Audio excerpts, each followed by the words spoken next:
Yeah.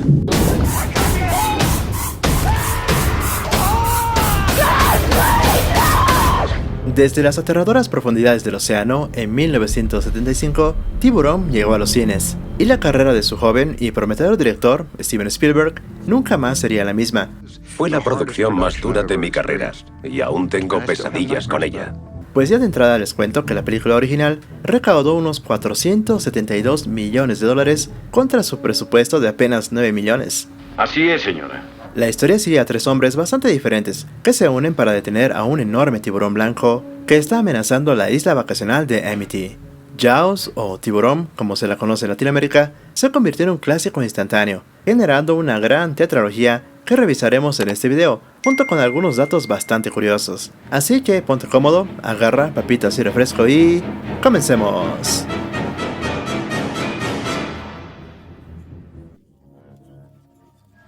No fue un accidente, doctor. No fue una hélice. No fue un arrecife. Y no fue Jack el Destripador. Fue un tiburón.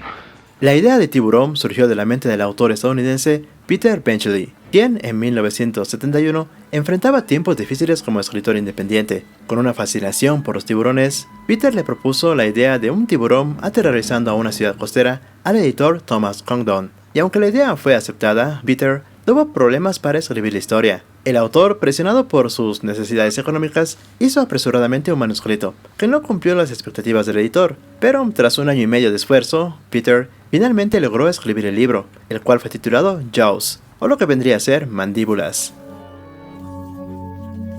Los productores de Universal Pictures, llamados Richard Zanuck y David Brown, creyeron en el potencial de Jaws para la pantalla grande, incluso antes de que se publicara el libro, así que rápidamente compraron los derechos. Su primera elección como director fue Jon Sturges, quien había dirigido películas desde los años 40 y tenía varios clásicos en su currículum, como Los Siete Magníficos por ejemplo. Sin embargo, los productores al poco rato se dieron cuenta de que Sturges no era el indicado, especialmente porque se refería al tiburón como si fuera una ballena. Es un carcharodón, Carcharis. Es asesino. Fue entonces que los productores se acercaron a Steven Spielberg, un joven de 26 años, que en ese momento estaba dirigiendo otra película llamada Sugarland Express.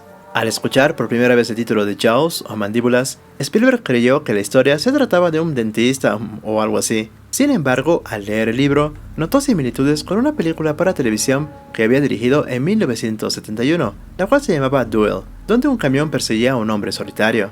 Spielberg entonces vio en su mente a Jaws como una especie de secuela de Duel, claro que en el agua, ya que ambas historias trataban sobre bestias monstruosas, casi imparables, que se alimentaban de todo lo que encontraban a su paso. ¡Mira qué animal! Esto también. A romper la cuerda. ¡Sí! ¡Y viene siempre hacia acá! ¡Quinn! ¡Ven, Quinn! ¡Pronto! ¡Quinn! Después de ser contratado como director, Steven Spielberg comenzó a tener dudas sobre la dirección de la película, pues temía ser encasillado como un director de cine de monstruos. Pero el productor, David Brown, lo convenció de quedarse en la producción de Tiburón, pues ahora el problema más grande sería la adaptación del libro a un guión cinematográfico. Peter Benchley, autor del libro y guionista inicial, había escrito 3 borradores de guión, pero Spielberg no estaba convencido, especialmente con los personajes humanos. Entonces el dramaturgo y guionista Howard Sackler realizó algunas reescrituras, seguido por Carl Gottlieb, a quien Spielberg contrató para agregar un poco más de humor al guión. Carl reescribió prácticamente todo el guión en un periodo de 9 semanas, y otros escritores como John Milius, Matthew Robbins, Wood Barwood e incluso el mismo Steven Spielberg contribuyeron con cambios y ajustes adicionales. Y eso que no estoy contando que cuando Robert Shaw fue elegido como Quint, reescribió algunos de sus diálogos de su personaje. En cuanto al protagonista de la película, el jefe Brody, la elección inicial para el papel fue Robert Duvall, quien aceptaría protagonizar la película solo si interpretaría el papel de Quint. Ante esta condición, la opción quedó descartada.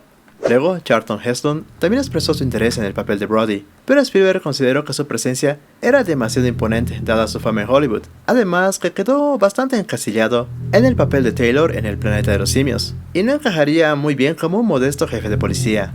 Finalmente, Roy Schneider se unió al proyecto, y a solo 9 días del inicio de la producción, los papeles de Quint y Hopper fueron asignados a Robert Shaw y Richard Dreyfuss, quienes tuvieron una relación bastante tensa, muy similar a la de sus personajes en la pantalla.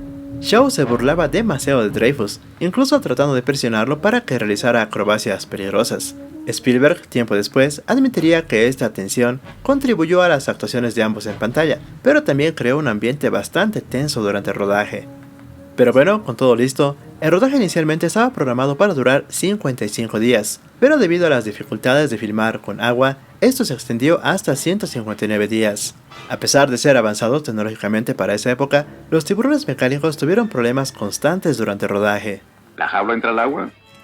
¿Tú entras al agua? El escualo está allí. El nuestro. La jornada laboral promedio en Tiburón fue más o menos de 12 horas al día, 6 días a la semana, y el elenco y el equipo estaban cansados y hartos, sobre todo por el calor y la humedad.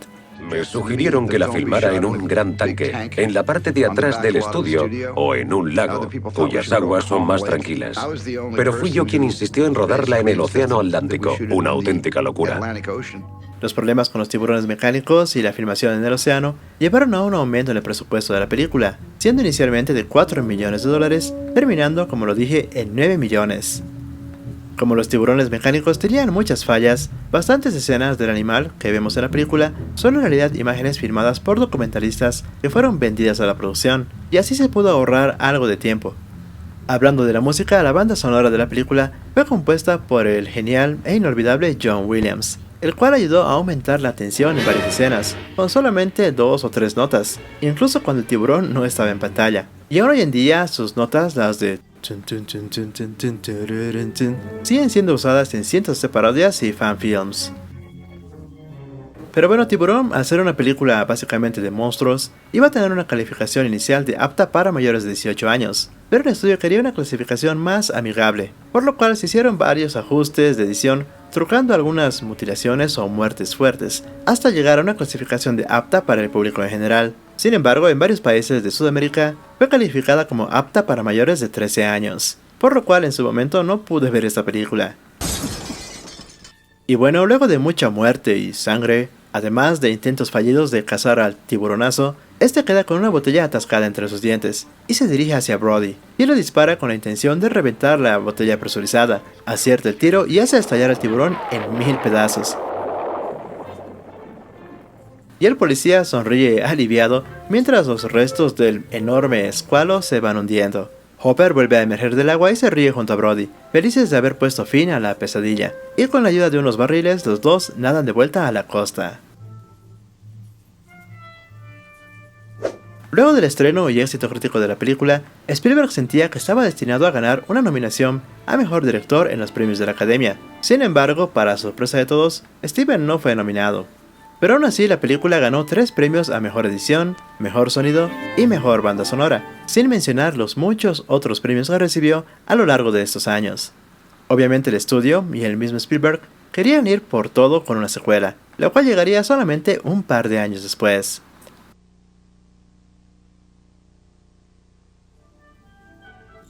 Tiburón 2 es definitivamente la más aterradora de la tetralogía, manteniendo obviamente la misma esencia de la original, pero aún más oscura, más cruda y con un tiburón deforme con todo y cicatrices y quemaduras. ¡He visto uno de cerca!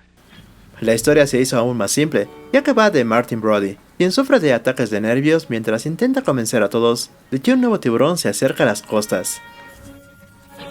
Naturalmente, los productores ofrecieron a Steven Spielberg dirigir Tiburón 2, pero él estaba bastante dudoso porque quería dirigir también Encuentros cercanos del tercer tipo, en lugar de hacer otra película de tiburones matando gente. Por lo tanto, se contrató inicialmente a John Hancock para dirigir la historia. Hancock tenía ideas diferentes sobre lo que debería ser la secuela. Originalmente quería contar la historia sobre Amity Island, convertida en un pueblo fantasma después de los eventos de la primera película. También quería explorar temas de la novela original que se omitieron en la primera película, como los vínculos con la mafia y esas cosas, pero los ejecutivos no estaban contentos con su idea, y querían que la secuela, como lo dije, fuera aún más simple, con el jefe Brody salvando a un grupo de adolescentes de un tiburón y ya. Pero Hancock quería que Amity Island pareciera casi post-apocalíptica. Al final entonces Hancock fue despedido porque Universal sintió que el tono de su versión era demasiado oscura y también que se alejaba demasiado de la película original, así que incorporaron a un director nuevo, el cual fue el francés Gino Schwartz, conocido por dirigir la película Bug, que también era una película de criaturas, aunque esta se centraba en cucarachas. Originalmente Roy Schneider no quería regresar para interpretar a su personaje, pero no tenía otra opción, ya que tenía un par de deudas, y justamente un proyecto en el cual él ganaría un buen dinero fue cancelado. Como a Roy no le quedaba otra opción, aceptó regresar para la secuela, pero tuvo constantes roces con el director. Los productores David Brown y Richard Zanuck organizaron una reunión para resolver sus diferencias, pero esta terminó en una hecatombe donde ninguno de los cuatro salió ileso. Eso es lo que hay que averiguar. Está bien. Después de esta trifulca, Schneider hizo todo para rescindir su contrato. Hasta supuestamente trató de convencer a todos de que se había vuelto loco, simulando algún tipo de episodio psicótico en su hotel. Y esto es realmente bastante curioso tomando en cuenta que su personaje experimenta una crisis mental, por lo que tal vez algunas escenas que quedaron en la película podrían no haber sido una actuación, sino más bien un delirio real. ¿Por eso te despidieron? Y bueno, como era de esperarse, la secuela trajo consigo algo de mercadotecnia. ¿Dónde están las verdaderas ganancias de la película? Se lanzó un cómic relacionado con la película y se dice que es considerado el mejor cómic de una película de todos los tiempos, pues a diferencia de la película, el cómic no tiene censura y presenta escenas detalladas de lo que no apareció en la pantalla grande, incluyendo los momentos más gráficos de los ataques del tiburón. La gente estaba loca por tiburón. Compraban joyas de tiburón, ropa interior de tiburón, carteles de tiburón, tazas de tiburón, juegos de tiburón. Era una de las primeras veces en la historia en que una película era lanzada junto a productos de promoción. Llegaron a venderse tan bien que se convirtieron en un negocio independiente. Algo bastante curioso es que Tiburón 2 tiene la mayor cantidad de carteles promocionales en comparación con otras películas de la serie. Pero un dato más que interesante es que Tiburón 2 fue la primera secuela de Hollywood en utilizar el número 2 del alfabeto latino en lugar del 2 romano, el cual era toda una tradición hasta ese entonces. A pesar de todos estos contratiempos en la preproducción de la película, el rodaje transcurrió de manera relativamente normal, y hacia el final de la cinta el jefe Brody encuentra a los chicos. Trata de pedir ayuda por el radio, pero no hay frecuencia. Tras observar que se encuentran cerca de la isla que genera electricidad para Amity, les dice a los chicos que se tienen que acercar más a la costa. Entonces el tiburón aparece y destroza los botes, cayendo todos al agua, menos Shan y Jackie, quienes permanecen en los restos del bote, mientras que los demás llegan a la costa. Brody entonces ve un cable de electricidad, como el que encontró Henrix. Lo agarra y saca un remo partido, y empieza a golpear el cable con el remo, para hacer algo de ruido, ya que el especialista le había dicho que los tiburones son atraídos por algún ruido que les llame la atención. ¡Jefe, qué está haciendo! Así entonces el tiburón emerge a la superficie, y muerde el cable electrocutándose, con lo cual acaba envuelto en llamas. Maravillosa jugada.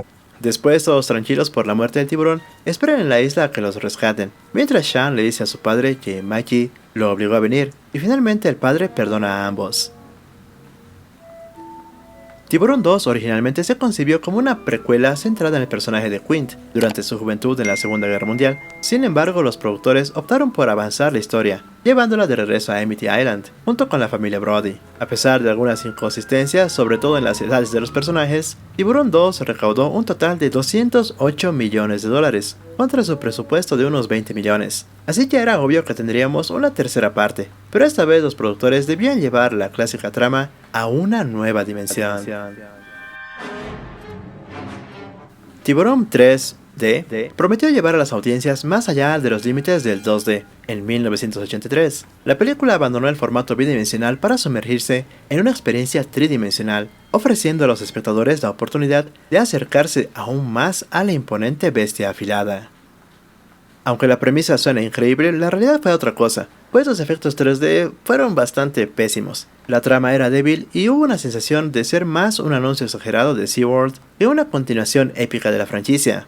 Señor Bouchard, ¿va a haber algo especial el día de la inauguración? Barra libre. ¿Se animan ustedes? Los productores, conscientes de que la tercera entrega de Tiburón podría no ser tomada en serio, jugaron con la idea de una parodia. El primer borrador del guión era bastante decepcionante. Y esta idea original presentaría situaciones cómicas, como tiburones volando por ahí y extraterrestres disfrazados de tiburones. Sin embargo, Universal Pictures rechazó esta propuesta, insistiendo en que la tercera parte debía aterrar y no hacer reír. Entonces, un primer guión contaba la historia de que un tiburón navegaría río arriba y quedaría atrapado en un lago, y la idea era crear una película independiente con nuevos personajes. Sin embargo, Universal pedía que la tercera parte se vincule directamente con las entregas anteriores, por lo cual se llevó a que la historia gire en torno a los dos hijos de Brody, conectando así puntos que en realidad no existían, pues en un lapso de 8 años los hijos de Brody pasaron de ser niños pequeños a tener como 30 años, y esto fue un giro que algunos fans consideraron bastante forzado. Que yo sepa, no. Por esta razón, Roy Schneider se negó rotundamente a protagonizar una tercera película. El legendario intérprete de Martin Brody no estaba dispuesto a repetir su papel en Tiburón 3D, y para evitar ser persuadido por la producción, se comprometió a protagonizar la película Blue Thunder, y aunque esa decisión le hizo perderse de un proyecto en 3D, también logró liberarse de un papel que la verdad parece que nunca le agradó del todo. Pero bueno, un buen detalle es que justamente en el 83, varias terceras partes se estrenaron en el cine, como lo fue Superman 3 y también El regreso de Jedi, la tercera entrega de la trilogía original de Star Wars. Y aunque la pelea en taquillas fue impresionante, muchos fans de todas estas franquicias salieron decepcionados de estas terceras partes. Pero bueno, volviendo a la película, esta tercera parte estuvo bajo la dirección de Joe Alves, un ex director de arte con experiencia en películas como Sugarland Express, Escape de Nueva York y la película original de Tiburón. Aunque Joe Dante, director de Gremlins, estaba inicialmente vinculado al proyecto, la idea de convertir Tiburón en una comedia llevó a la elección de Alves inicialmente. Aunque después el cambio de la visión de Universal mantuvo a la franquicia en el género de terror, la inexperiencia de Alves en este tipo de cintas se notó bastante en el resultado final. Lamentablemente la carrera de Alves como director nunca avanzaría, pues esta fue la única película que dirigió en su vida. Pero bueno, a pesar de tener bastantes críticas negativas, esta tercera parte tuvo una buena recaudación, pues hizo más o menos unos 14 millones de dólares en su primera semana de estreno, lo que la llevó a ser la película en 3D con mayor recaudación durante más o menos unos 20 años, hasta que se estrenó Mini Espías 3D en el 2003.